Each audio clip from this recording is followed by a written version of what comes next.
শীত তো চলেই আসলো, শীতের পিঠা না খেলে চলবে? হ্যালো ফ্রেন্ডস, আসসালামু আলাইকুম। আজকে ঝটপট যারা নতুন রাঁধুনি আছেন তাদের জন্য ভীষণ ভীষণ মজাদার পিঠার রেসিপি নিয়ে চলে আসলাম। একদম অল্প উপকরণ দিয়ে এত ফুলকো ফুলকো পিঠা। তো আর কথা নয়, রেসিপি শুরু করছি। প্রথমে দেখতে পাচ্ছেন আমি কিন্তু চাল ভিজিয়ে রেখেছিলাম, আতপ চালটাকে। এটাকে ভিজিয়ে আমি ব্লেন্ড করে নিয়েছি। এখানে 2 কাপের মতো হবে, দেখতে পাচ্ছেন। এখানে সাথে আমি পরিমাণ মতো লবণও দিয়ে দিয়েছিলাম। আর এখানে চাইলে আপনারা, আমি কিছু টিপস বলে দিচ্ছি, এখানে গুঁড়া দুধ অ্যাড করতে পারেন অথবা একটা ডিম অ্যাড করতে পারেন।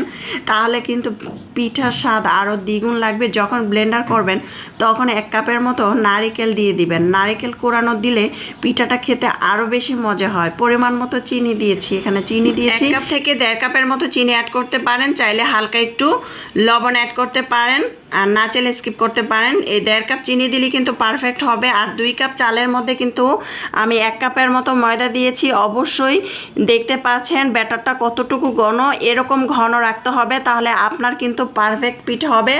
আর এটা কিন্তু আমি অনেক সময় চালটা ভিজিয়ে রেখেছিলাম। যদি শুকনা চালের পিঠা দিয়ে তৈরি করেন, শুকনা চালের গুঁড়া দিয়ে, সেক্ষেত্রে কিন্তু আপনার চালটা অনেক সময় ভিজিয়ে রাখতে হবে। তারপরে চুলায় একটি প্যান বসে আগের থেকে পর্যাপ্ত পরিমাণ তেল দিয়ে তেলটা গরম করে নিয়েছি।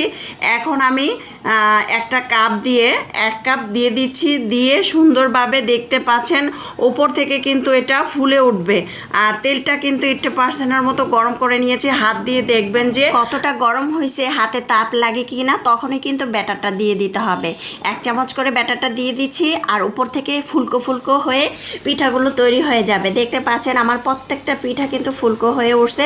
আর আমি কিন্তু পিঠাগুলো ছোট ছোট করে তৈরি করছি। আপনারা চাইলে আরও বড় করে তৈরি করতে পারেন। যেমন 1 কাপ নিতে পারেন, কাপ দিয়ে 1 কাপের মতো দিবেন, দেখবেন পিঠাটা অনেক বড় হবে। আর দেখতে পাচ্ছেন আমি যখনই পিঠা তৈরি করি তখনই এরকম ফুলে ওঠে, আর আমি উল্টাতেও পারি না। দেখতে পাচ্ছেন কতটা ফুলকো হয়েছে। অবশ্যই এই টিপসগুলো দেখে তারপরে আপনার বাসায় পিঠা তৈরি করবেন, দেখবেন আল্লাহর রহমতে পারফেক্ট পিঠা আপনাদেরও হয়ে যাবে। আজকের রেসিপিটা কেমন হয়েছে? আজকের রেসিপিটা আশা করছি যারা নতুন রাঁধুনি তাদের অবশ্যই কাজে আসবে।